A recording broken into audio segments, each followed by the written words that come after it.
Okay, issue of debentures chapter हमारा चल रहा है।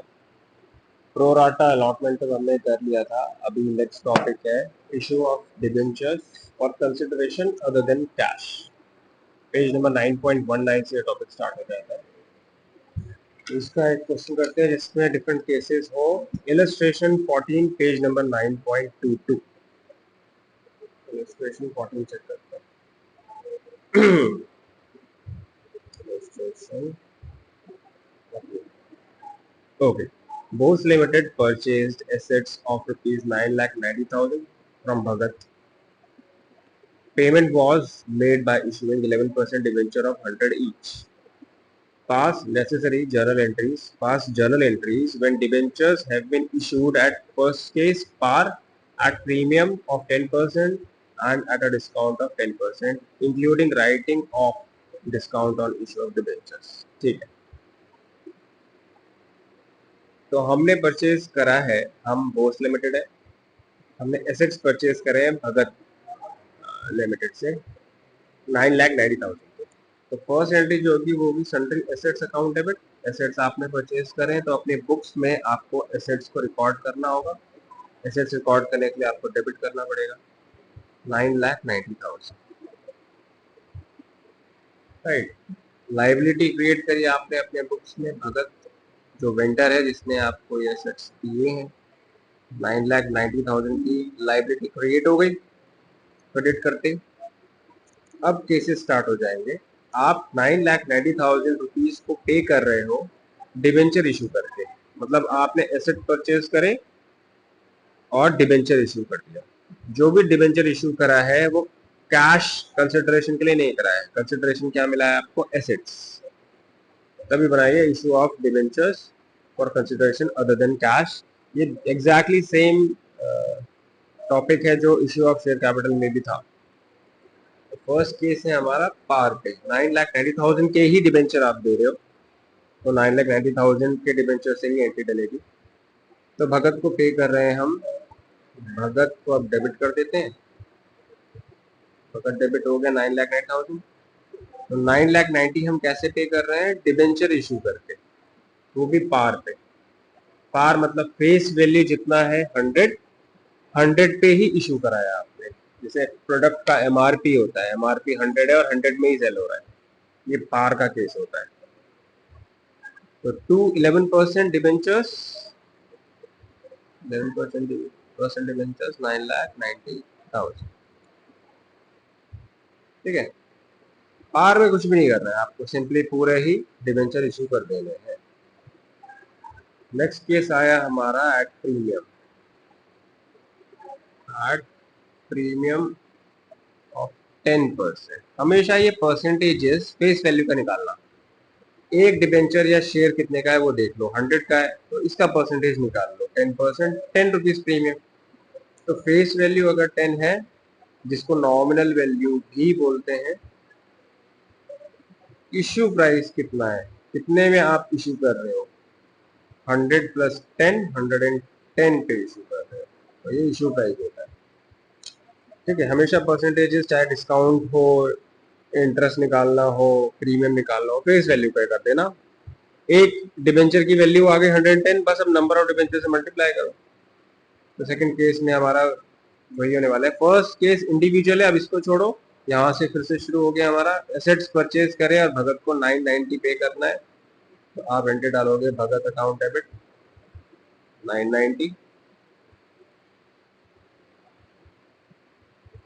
टू 11% डिबेंचर्स, और प्रीमियम है तो टू सिक्योरिटी प्रीमियम। इस तरीके से हम एंट्री डालेंगे। एप्लीकेशन अलॉटमेंट वो सब नहीं है ना, एसेट्स खरीदे हैं हमने। तो आपको पहले ही बताया मैंने, जहाँ पे भी परसेंटेज डिबेंचर वहाँ face value 100 rupees face value है और 10 प्रीमियम है। बस आप ये कर लोगे तो काफी हद तक चीजें सही हो जाएंगी हमारी। ये हटा देते हैं, ओके। तो अभी देखो, नंबर ऑफ डिबेंचर अगर आ जाए तो फिर आंसर हमारा आ जाएगा। तो नंबर ऑफ डिबेंचर कैसे, आपको बस इतना देखना है कि कितने के डिबेंचर देने हैं, ये इंपॉर्टेंट होता है। 9,90,000 के डिबेंचर देने हैं। कभी कभी होता है कि 90,000 आपने कैश में पे कर दिया या चेक में पे कर दिया, तो भगत टू बैंक 90,000, 90 का हिसाब तो हो चुका है, तो 9,90,000 में से 90 गया। अब 9 लाख के डिबेंचर आपको देने हैं, तो आप फिर 9 लाख लिखोगे। अभी तो हमने 990 पूरे के डिबेंचर देने हैं, तो आपको बस इतना देखना है कि डिबेंचर कितने अमाउंट के देने हैं, 990 के देने, ठीक है। अब एक डिबेंचर कितने का पड़ रहा है, आप डिवाइड कर दो। इशू प्राइस कितना है, हमेशा इशू प्राइस से आप डिवाइड करोगे। एक डिबेंचर हमारा 110 का पड़ रहा है, इसको डिवाइड कर दो आप, तो ये आ गया 9,000 आएगा। 9,000 डिबेंचर्स, नंबर ऑफ डिबेंचर आ गया। तो आप 9,000 डिबेंचर इंटू 100 कर दो और 9,000 डिबेंचर इंटू 10 कर दो। पर डिबेंचर अमाउंट है ये, तो नंबर ऑफ डिबेंचर 9,000 डिबेंचर, ये हुआ आंसर आ जाएगा। 9 लाख फेस वैल्यू और उसमें प्रीमियम था हमारा 90,000। ये एग्जैक्टली सेम केस है जो हमने इशू ऑफ शेयर कैपिटल में किया था। थर्ड, यहाँ पे भी ट्रीटमेंट वैसी रहेगा, बस डिस्काउंट को आपको देखना पड़ेगा। एट डिस्काउंट, अब इश्यू ऑफ शेयर कैपिटल में डिस्काउंट होता नहीं है, री इश्यू ऑफ शेयर पे डिस्काउंट पे नहीं होते, वो तो फी का पैसा बड़ा होता है, फॉरफीचर का, हम उसी से डिडक्ट करते हैं। डिस्काउंट कितना है, 10%। यहाँ पे भी 10 रुपए का डिस्काउंट, मतलब फेस वैल्यू 100 लेस डिस्काउंट है तो लेस ही होगा ना। तो इशू प्राइस हमारा आ गया 90 में इशू कर रहे हैं, सस्ते पे इशू कर रहे हैं, डिबेंचर्स में अलाउड होता है। सेम वही बात हो गई कि भाई दो केस खत्म, इनको हम ध्यान नहीं देंगे। अब फर्स्ट एंट्री से लास्ट एंट्री डालेंगे। एसेट्स खरीदे और भगत को पे करना है 990, तो हम 990 के ही डिबेंचर दे रहे हैं भगत को। भगत अकाउंट डेबिट 990 टू 11% डिबेंचर्स, ये तो बिल्कुल सेम है अभी तक। अब प्रीमियम को क्रेडिट करते हो क्योंकि वो रिजर्व्स एंड सरप्लस है। रिजर्व्स एंड सरप्लस लाइबिलिटी का पार्ट है और लाइबिलिटी का बैलेंस क्रेडिट होता है, तो क्रेडिट क्रिएट करने के लिए क्रेडिट करते हैं हम। देखो सिक्योरिटी प्रीमियम को क्रेडिट ही किया था, है ना, ये तो आपको पता ही है। तो डिस्काउंट क्या होता है, डिस्काउंट तो एक लॉस है, लॉस को तो डेबिट करना होता है। तो बस ये बेसिक अकाउंटिंग के रूल्स आप लगा दो, हो जाएगा। Discount on issue of debenture पूरा लिखना होगा आपको। और देखो अब हम सिंपली वही वाला काम करने वाले हैं, जहां परसेंटेज डिवेंचर वहां फेस वैल्यू तो 100 ही है, इंटू नंबर ऑफ डिवेंचर्स और 10 रुपीज का डिस्काउंट है। अब नंबर ऑफ डिवेंचर 9,000 नहीं है, कहीं पुराने वाले केस का उठा लिया आपने। सेकंड केस प्रीमियम वाला अलग है, ये अलग है, और डिस्काउंट अलग है, क्योंकि इशू प्राइस से डिवाइड करते हैं। पिछले केस में इशू प्राइस था 110, इस केस में इशू प्राइस तो 90 है। तो वैसे भी इंडिविजुअल केसेस होते हैं, पुराने केस का कुछ पॉइंट मत उठाना। तो नंबर ऑफ डिवेंचर यहाँ भी निकालना होगा, नंबर ऑफ डिवेंचर, सिंपल वही बात, कितने के डिवेंचर देने हैं, 990 के डिवेंचर देने हैं, डिवाइडेड बाय इशू प्राइस 90, है ना। ये गया 11,000 नंबर ऑफ डिवेंचर आ गया। 11,000 डिवेंचर्स, 11,000 डिवेंचर्स, दैट्स इट। ये पॉइंट आप पकड़ के चलो, जहां परसेंटेज डिवेंचर वहां फेस वैल्यू, जैसे शेयर कैपिटल में था, जहां शेयर कैपिटल वहां फेस वैल्यू। ओके, तो बस अभी कितना हो गया, 11 लाख तो ये हो ही गए। डिस्काउंट हमारा हो गया 1,10,000, तो 9,90,000 डेबिट, 1,10,000 डेबिट, तो ये कितना हो गया, 11 लाख। बिल्कुल सही जा रहा है इसका मतलब, ठीक है।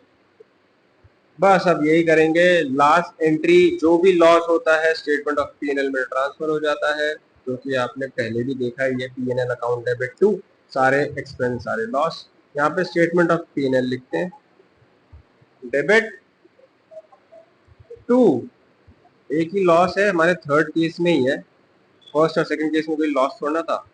Discount on issue of debentures, और लॉस हमारा कितना है, 1,10,000 का। 1,10,000 का लॉस आपने ट्रांसफर कर दिया स्टेटमेंट ऑफ पीएनएल में। ऑलराइट, जैसे स्टेटमेंट ऑफ पीएनएल आपने पार्टनरशिप वगैरह 11th में भी देखा था, PNL account debit to bad debt loss, PNL account debit to depreciation loss, PNL account debit to salary, PNL account debit to rent expense, तो सारे एक्सपेंस लॉस पीएनएल में debit हो जाते हैं, तो वैसे ही statement of PNL account debit to discount. फिलहाल ये पॉइंट्स हैं हमारे। डिस्काउंट को आप सिक्योरिटी प्रीमियम से भी, लॉस को सिक्योरिटी प्रीमियम से भी राइट अप करते हो, वो जब टॉपिक आएगा तब कर लेंगे। फिलहाल हमारा एक ही लॉस है, पीएनएल में भेजा और कोई इन्फॉर्मेशन नहीं। ओके चलो अब चलते हैं आगे। तो कैपिटल रिजर्व और गुडविल का कुछ बैलेंसिंग फिगर हमने लास्ट चैप्टर में किया था, तो वैसे ही यहाँ पे भी चलता है। आप इलस्ट्रेशन 15 देखो, इलस्ट्रेशन 15 क्या बोल रहा है।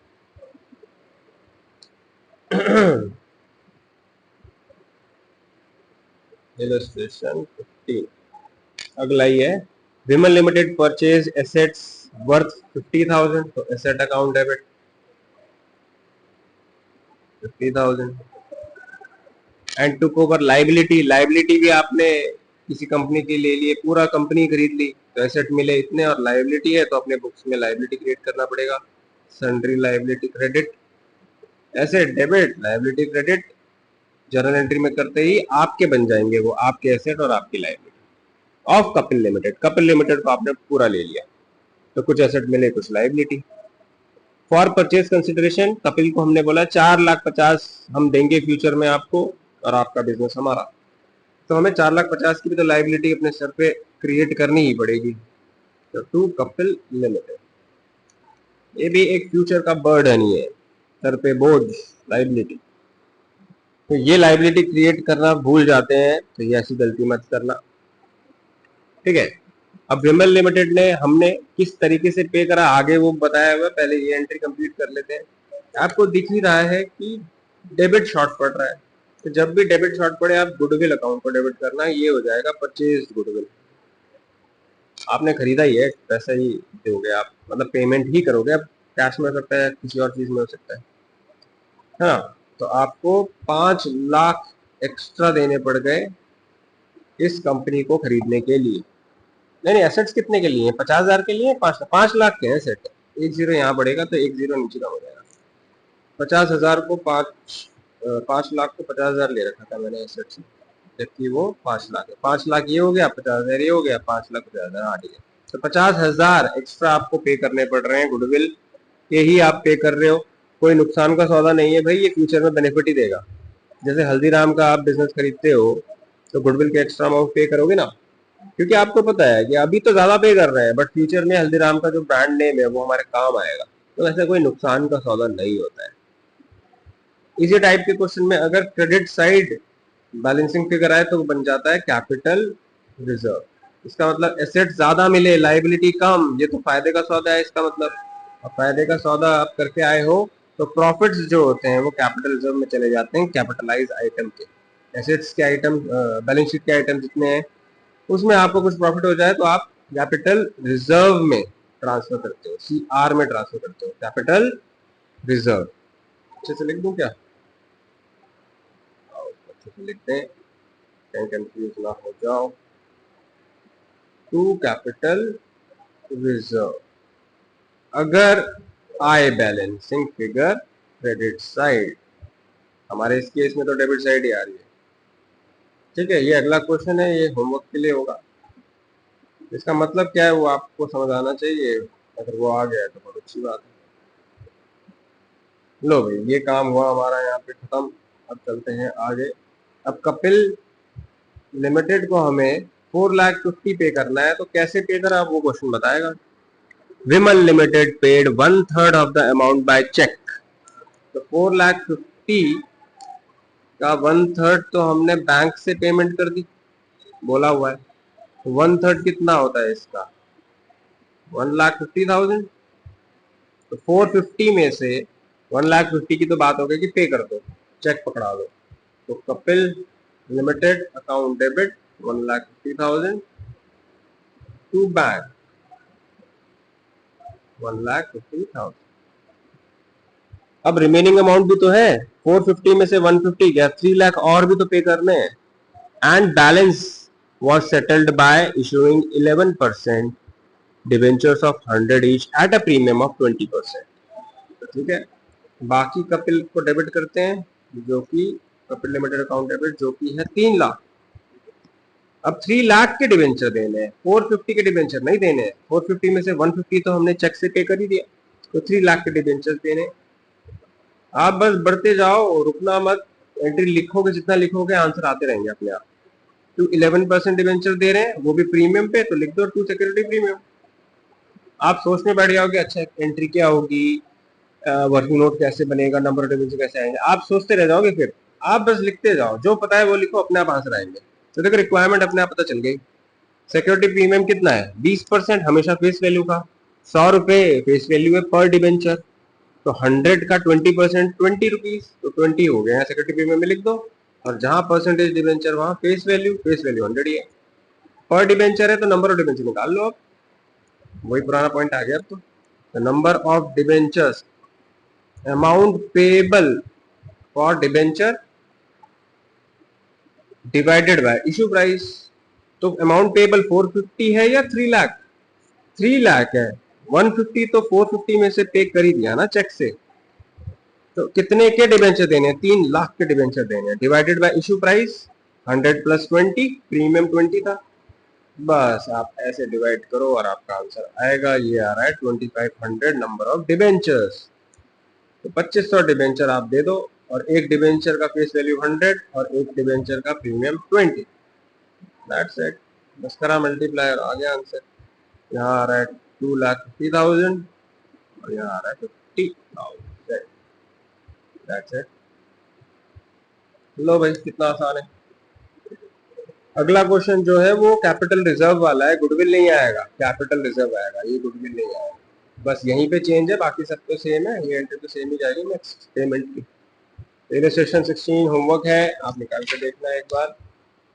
बस अब ऐसे ही क्वेश्चन है, नॉर्मल क्वेश्चन, आप प्रैक्टिस के लिए हो जाएंगे अब ये सारे क्वेश्चन। इसमें आप प्रमोटर्स को, अंडर राइटर को भी डिबेंचर इशू करते हो, एग्जैक्टली शेयर कैपिटल की तरह।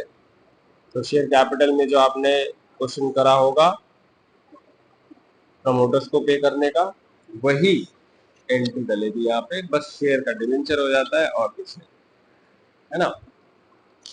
जैसे इनकॉर्पोरेशन एक्सपेंस टू प्रमोटर, फिर प्रमोटर टू शेयर कैपिटल था, यहाँ हो जाएगा प्रमोटर टू परसेंटेज डिबेंचर्स। उसी तरीके से अंडर राइटर को पे करना था हमने, underwriters, underwriting commission account debit, खर्चे वगैरह डेबिट ही होते हैं, जैसे इनकॉर्पोरेशन एक्सपेंस डेबिट है। Underwriting commission account debit to underwriter और underwriter to share capital, और इस चैप्टर में to percentage debenture. Same, exactly same. Time waste है कि अगर आप आती हुई चीज को बार बार कर रहे हो, है ना। तो हम नेक्स्ट टॉपिक पे चलते हैं। अब हम जाएंगे अगले टॉपिक पे, और अगला टॉपिक क्या है, issue of debentures as collateral security. ये आपने शेयर कैपिटल में तो नहीं देखा था, ठीक है, कोई बात नहीं, नहीं देखा तो अब कर लेते हैं। Collateral security, issue of debentures as collateral security. अब ये क्या होता है? कोलेटरल सिक्योरिटी का मतलब होता है सेकेंडरी सिक्योरिटी। प्राइमरी सिक्योरिटी आप देते हो कुछ लोन लेते समय, जैसे मान लो आप एसबीआई के पास गए, आपको लोन की रिक्वायरमेंट है अपने बिजनेस के लिए, लोन आपको 10 करोड़ का चाहिए, तो वो 10 करोड़ से ऊपर की ही सिक्योरिटी मांगेंगे आपसे। तो आपने अपने फैक्ट्री के कागज पकड़ा दिए, लो पेपर्स, हम गिरवी रखते हैं, फैक्ट्री 12 करोड़ की है वो, तो मार्जिन हो गया 2 करोड़ का, है ना। तो ठीक है, कोई बात नहीं, एक्स्ट्रा ही लेते हैं बैंक वाले, से सिक्योर रहते हैं, सेफ खेलते हैं। जब फंसते हैं तो बहुत बड़ा ही फंसते हैं, और नॉर्मल लोगों के लिए तो वो बहुत सिक्योर रखते हैं अपने लोन को। तो 12 करोड़ की प्रॉपर्टी के पेपर्स दे दिए आपने, 10 करोड़ का लोन वो देने के लिए रेडी है। पर अगर वो आपको बोले कि आपने ये प्राइमरी सिक्योरिटी दे दी, आपके फैक्ट्री के पेपर से, बिजनेस के पेपर से, आप एक सेकेंडरी सिक्योरिटी भी हमें दे दो, जिससे कि हम बिल्कुल सेफ और सिक्योर फील करें। अब ऐसा क्यों करते होंगे, क्या पता आपके प्रॉपर्टी के रेट्स वॉलेटाइल हैं, बहुत ज्यादा फ्लक्चुएट करते हैं, पता चला 6 करोड़ के हो गए, 5 साल बाद आपकी प्रॉपर्टी के रेट 50% डाउन हो गए, तो 10 करोड़ का लोन दिया है उनका, तो 4 करोड़ का नुकसान ही हो जाएगा ना, अगर आप नहीं भी पे कर पाते हो और आपकी फैक्ट्री पे सेल करी जाती है, बिजनेस सेल करा जाता है, तो 6 करोड़ ही मिल पाएंगे बैंक को। बैंक अपने हिसाब से देखता है, ठीक है, हो जाता है ऐसा, कभी कभी हो ही जाता है। प्रॉपर्टी के रेट कहीं किसी जगह पे किसी वजह से, कोई भी रीजन हो सकता है, उससे प्रॉपर्टी के रेट फ्लक्चुएट कर देते हैं। तो वो सेफ खेलना चाहते हैं, इसलिए क्या कहते हैं वो, सेकेंडरी सिक्योरिटी भी दे दो हमें। तो जो सेकेंड सिक्योरिटी दी जाती है उसे कोलेटरल मिलता है। तो अब डिबेंचर्स अपनी कंपनी के आप इशू कर रहे हो as secondary security, collateral security.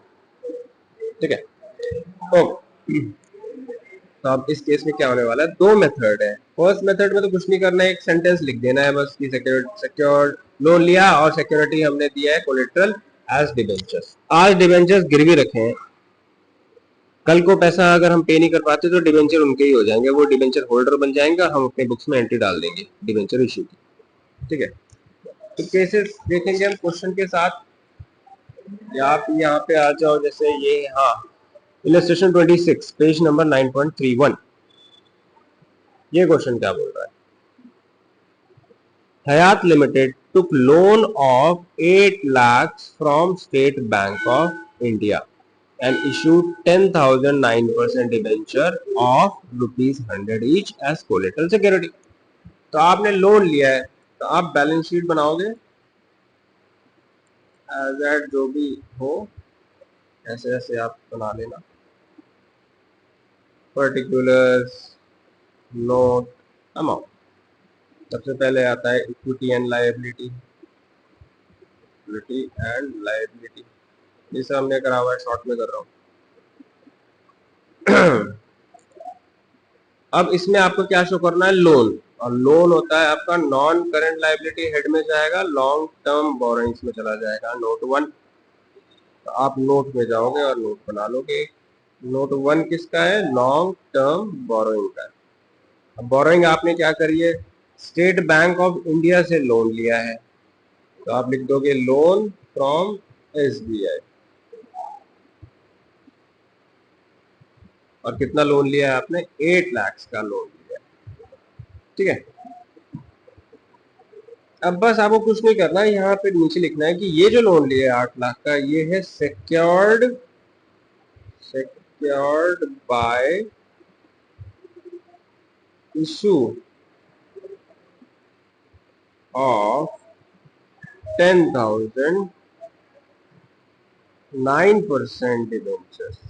बस लिख देना है कि हमने अभी सिक्योरिटी रखी हुई है वहां पे 9% debenture of 100 each as collateral, बस लिख देना है ये सिक्योरिटी दिया, और कुछ नहीं करना है, बस हो गया काम खत्म। लोन 8 लाख का है, यहाँ पे 8 लाख का लोन आप दिखा दो, बस खत्म हो गया, कुछ भी नहीं करना। ये तो बड़ा इजी है, राइट। सेकंड मेथड शायद थोड़ा डिफिकल्ट होगा, नहीं वो भी इजी है। ये देखो, अभी काम करते हैं, इसी को सेकंड बना देते हैं। सेकंड मेथड में बस एक जर्नल एंट्री डलेगी, आप जर्नल एंट्री दिखा के शो करोगे कि हमने एक सिक्योरिटी दी है, तो एंट्री क्या होगी, debenture suspense account debit to कितना परसेंट डिबेंचर है, 9% डिबेंचर, बस और कुछ नहीं। 10,000 डिबेंचर 100 रुपए के हिसाब से है ना, तो 10 लाख के कोलेटरल आपने कोलेटरल सिक्योरिटी सबमिट की है SBI बैंक को, बस ये एक एंट्री रिप्रेजेंट करती है कि आपने सिक्योरिटी दी है। अब इसमें बैलेंस शीट में कैसे शो करेंगे, यहाँ पे सेंटेंस नहीं लिखेंगे, करेंगे वैसे ही, ज्यादा कुछ तो है नहीं। देखो मैं बताता हूँ, आप क्या करो, सिंपली यहाँ पे एक लिखो कि भाई कितने डिबेंचर आपने सिक्योरिटी दी है ना, हिसाब देना है बस। ये 8 लाख की लोन ऐसे दिखाओगे, फिर यहाँ नीचे दिखाओगे 10,000 9% debentures, 9% debentures, 10,000 9% debentures at the rate of 100 issued as collateral ऐसे प्लान दिमाग जो हमने लिखा ही था, है ना। तो 10 लाख ऐसे अमाउंट शो कर देना। और आपने फिर ये एक लाइबिलिटी क्रेडिट होता है, ये हो सकता है हमारी कंटिंजेंट लाइबिलिटी है, अभी अभी पक्का नहीं है कि ये हमें देना ही पड़े, इसमें लेस कर दो जो आपने डेबिट किया है। डिबेंचर सस्पेंस, डिबेंचर सस्पेंस भी सेम ही अमाउंट से हमने डेबिट किया। पहले हमने लाइबिलिटी क्रिएट करी, देखो एंट्री में क्रेडिट किया 10 लाख, और 10 लाख को डेबिट करके कैंसिल कर तो दिया, तो कोई लाइबिलिटी नहीं है। तो हमने सस्पेंस अकाउंट को डेबिट करके क्रेडिट को कैंसिल करा तो जीरो ही आया। इन द सेंस कि यहाँ पे 8 लाख जो दिखाया आपने 8 लाख ही रहा, तो ये 8 लाख आप फिर बैलेंस शीट में शो कर देना, बस ये करना है इसमें। ठीक है। तो अगर एग्जाम में क्वेश्चन आता है और स्पेसिफाई नहीं करता है कि मेथड 1 लगाओ मेथड 2 लगाओ, तो आप कौन सा मेथड लगाओगे? आप सेकंड मेथड लगाओगे, जर्नल एंट्री वाली। जर्नल एंट्री शो करनी है आपने, ये नहीं कि हमने बस एक सेंटेंस लिख दिया बैलेंस शीट पे दिखा दिया हो गया। नहीं, आप कुछ काम करके दिखा रहे हो, अच्छी बात है ना, जर्नल एंट्री करके दिखा रहे हो, तो आपको यही करना है। ओके, अब मानते हैं आपने ये एंट्री डाल दी, मानते हैं अगला केस यही है, 5 साल बाद आपके लोन देना है, आपने लोन दिया नहीं, प्लस इंटरेस्ट भी इसके ऊपर जो बन रहा था वो भी नहीं दिया आपने, तो बैंक ने तभी तो आपसे सिक्योरिटी लिया है ना। मानते हैं और कोई सिक्योरिटी नहीं है, बस यही सिक्योरिटी है, तो बैंक क्या करेगा आप देखते हैं। इस एंट्री के बाद ये एंट्री डाल दे, यही है हमारा क्वेश्चन नंबर 27 है, इलस्ट्रेशन 27।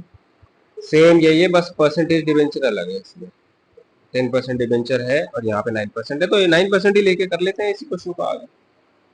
तो मानो ये एंट्री आपने डाली, अब 5 साल बीत गए, इंटरेस्ट ड्यू हो गया आपके ऊपर 2 लाख रुपए का, लोन लिया था आपने देखो एसबीआई से 8 लाख रुपए का, है ना, तो आपके करंट लायबिलिटी में भी शो हो रहा होगा इंटरेस्ट पेएबल। तो क्वेश्चन ने बता दिया कि 8 लाख का लोन लिया और अभी तक का इंटरेस्ट पेएबल है 2 लाख, 8 लाख देना है और 2 लाख इंटरेस्ट का देना है,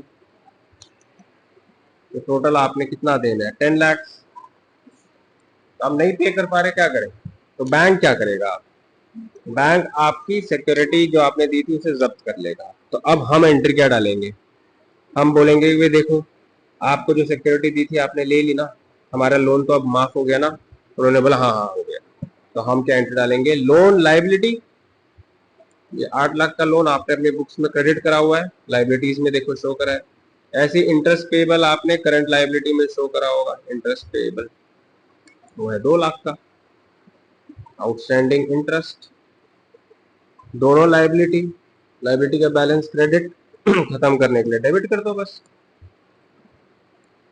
अपने बुक्स में लोन खत्म करो, loan account debit, loan from SBI account debit, interest outstanding, outstanding interest account debit, 8 lakh का लोन खत्म, 2 लाख का इंटरेस्ट खत्म।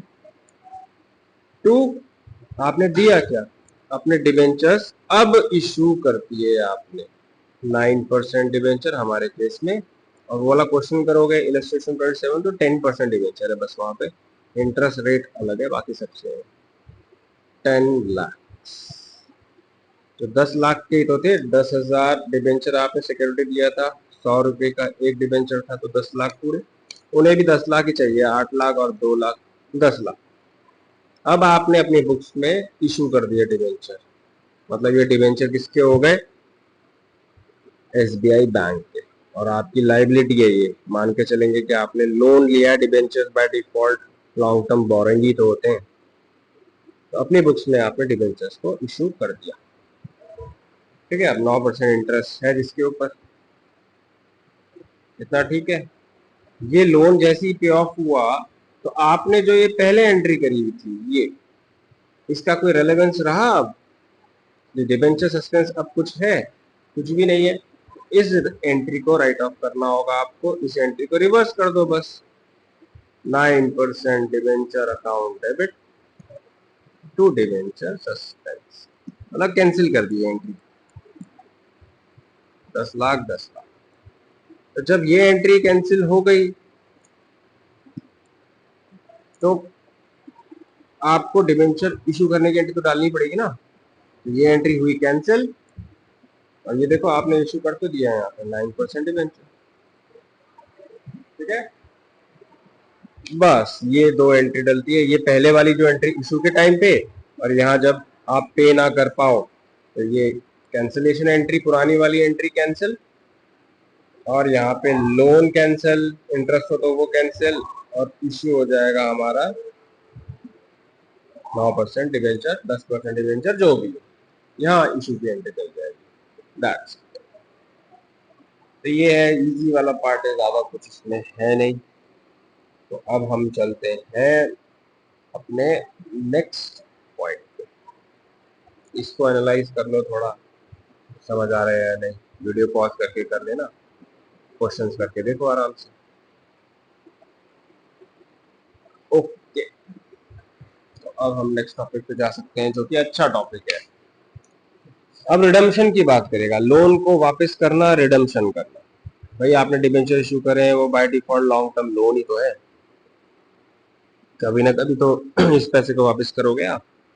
तो रिडम्पशन पे ले जा रहा है, अभी तक इशू पे था, इशू के बाद कुछ साल बीत गए, अब आप रिडीम कर रहे हो, ठीक है। तो चलो आओ, रिडम्पशन के पॉइंट क्या है। अगला टॉपिक है हमारा various cases of issue of debentures from the point of view of redemption. Starting के केसेस में पूरे पूरे क्वेश्चन है और बीच में रिडम्पशन दिया है, केस 1 केस 2 केस 3 ऐसे करके। एक क्वेश्चन है इसमें सारे केसेस एक ही जगह पे हैं, इजीली समझ आ जाता है, वो कर लेते हैं, उसके बाद बाकी क्वेश्चन देख लेंगे। चलो फिर आओ देखें अगला पॉइंट। आप आ जाओ सीधा पेज नंबर 9.47 पे, इलस्ट्रेशन 40।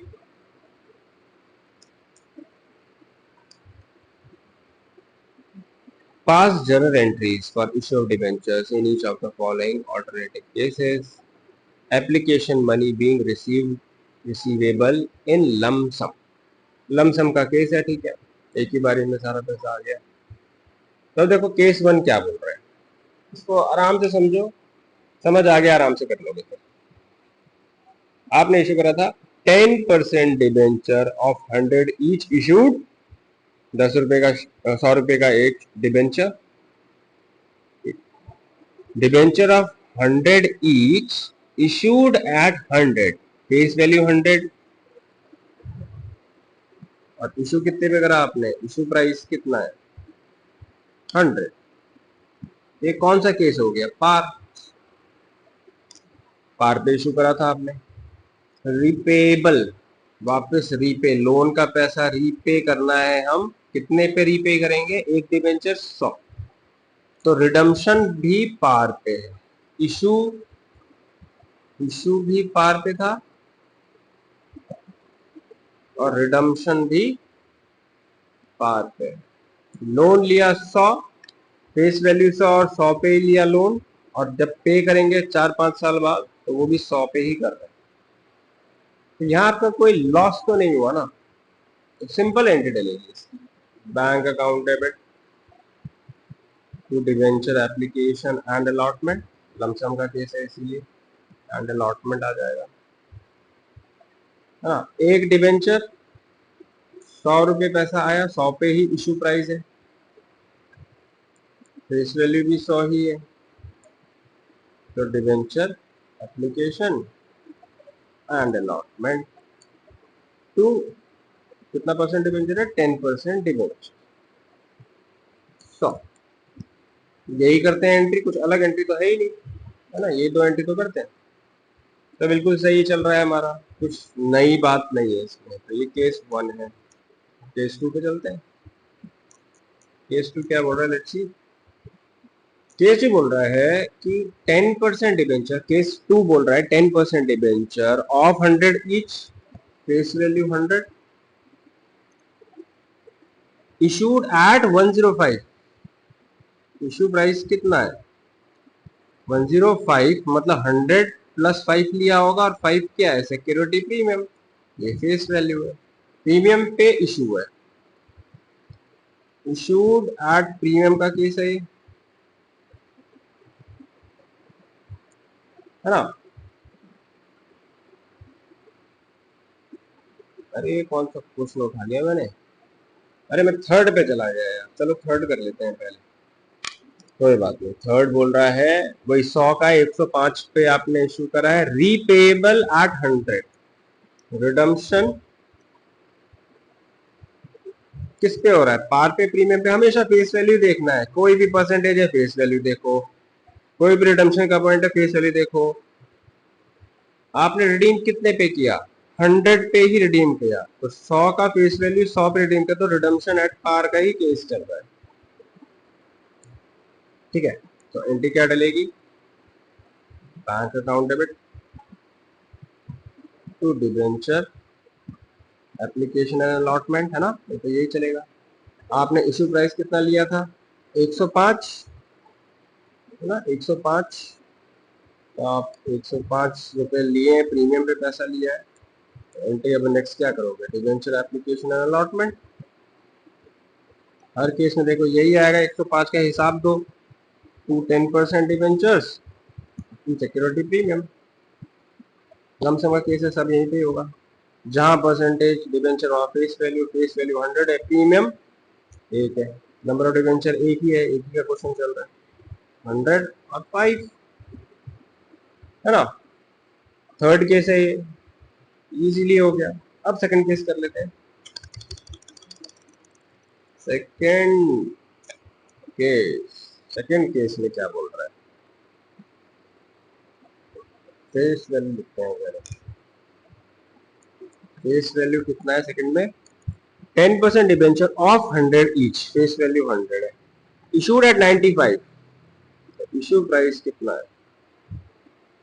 दिख ही रहा है, डिस्काउंट है, 100 फेस वैल्यू था, 5 रुपए माइनस हुआ तभी तो 95, ये हो गया डिस्काउंट और ये हो गया फेस वैल्यू। किस तरीके से एंट्री डलती है हमने अच्छे से करा हुआ है पहले, एंट्री डालते हैं, बैंक अकाउंट डेबिट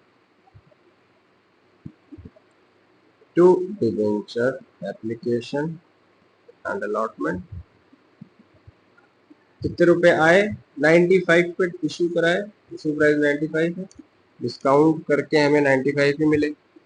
हमने शेयर होल्डर्स, हमने पब्लिक को डिबेंचर बेचा 100 रुपए का, उन्होंने हमें दिया 95, हमने डिस्काउंट दे दिया उन्हें, तो 95 इशू प्राइस है, 95 आ चुका है।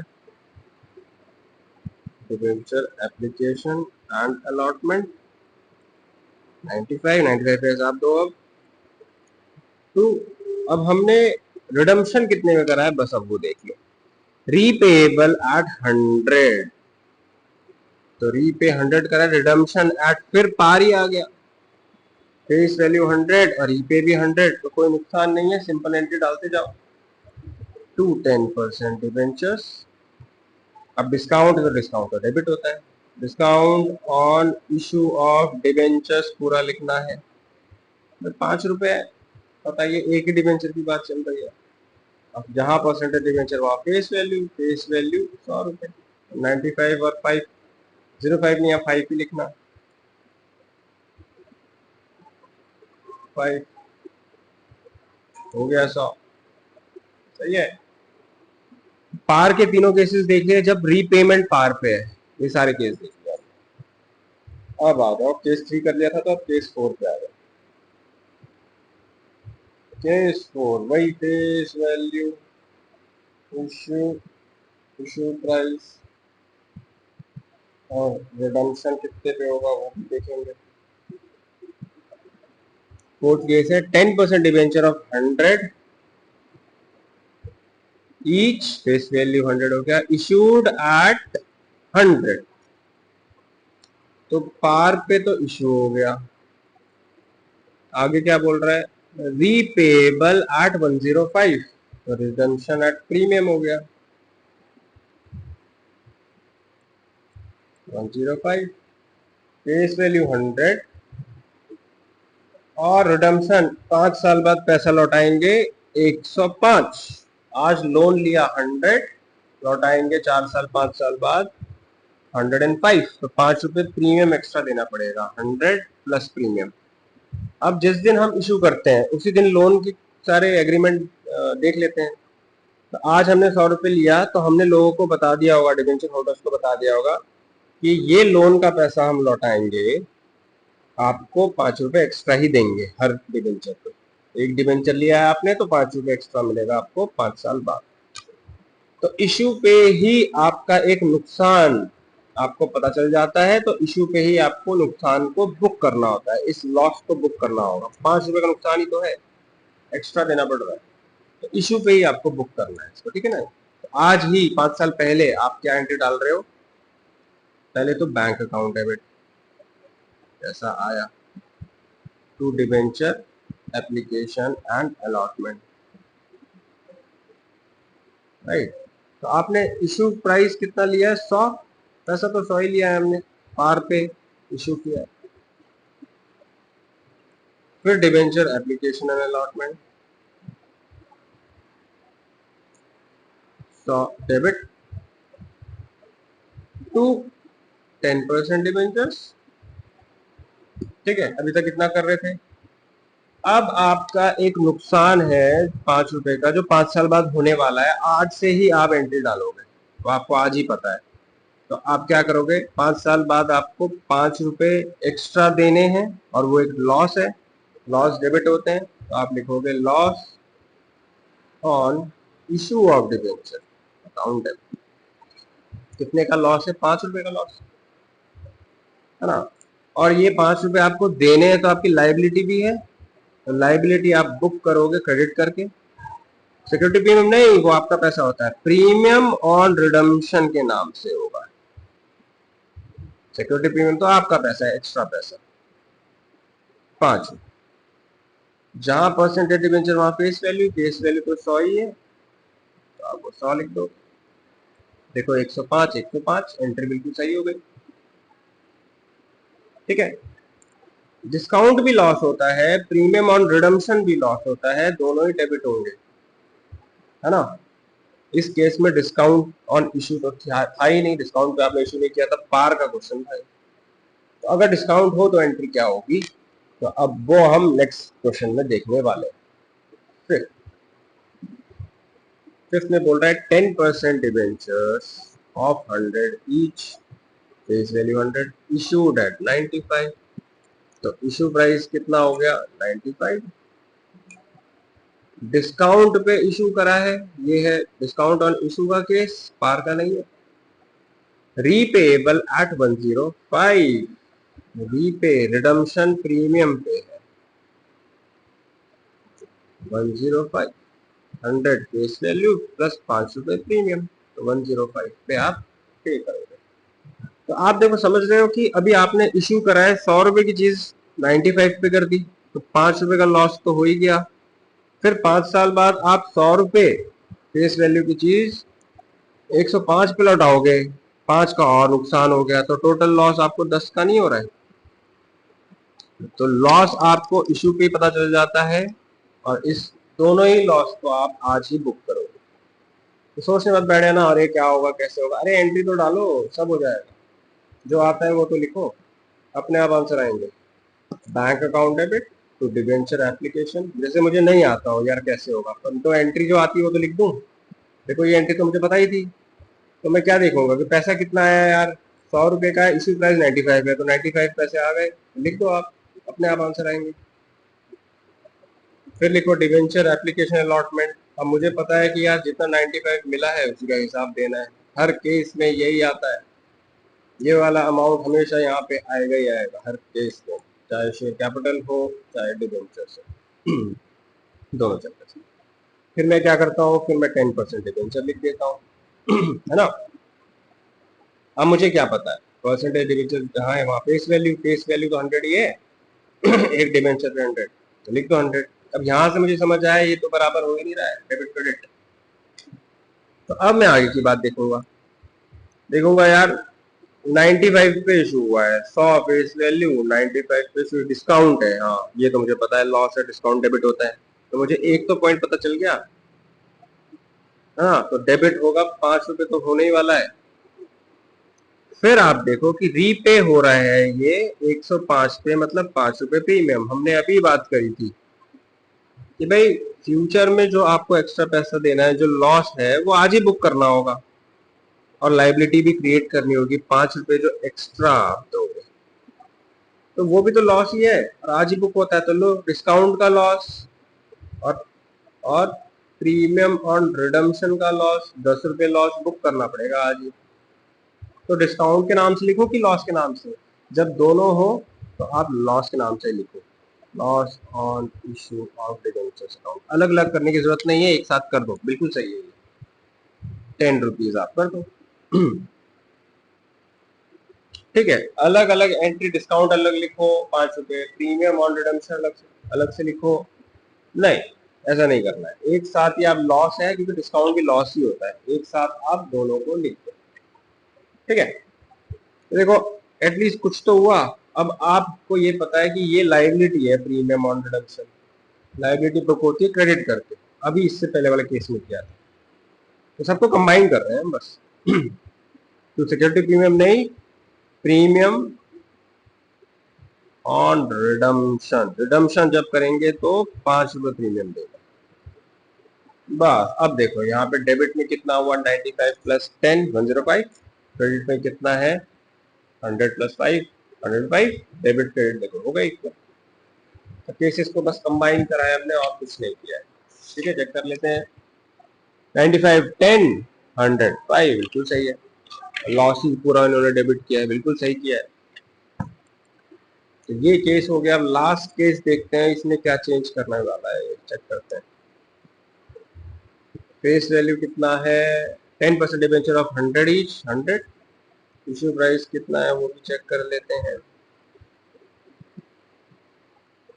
Issued at 105 premium, issued at premium का केस हो गया 100 प्लस 5,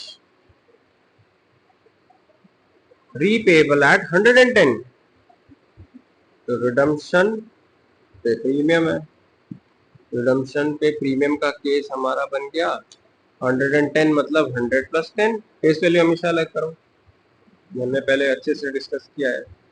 अब एंट्री डालना शुरू करो, देखो जो पता है वो लिखो, अपने आप आंसर आएगा।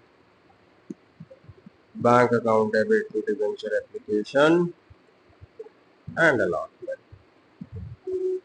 ठीक है, हमें कितने रुपए मिले इशू पे, इशू पे हमें मिले हैं 105 रुपए, तो हम तो वही लिखेंगे जो मिला है।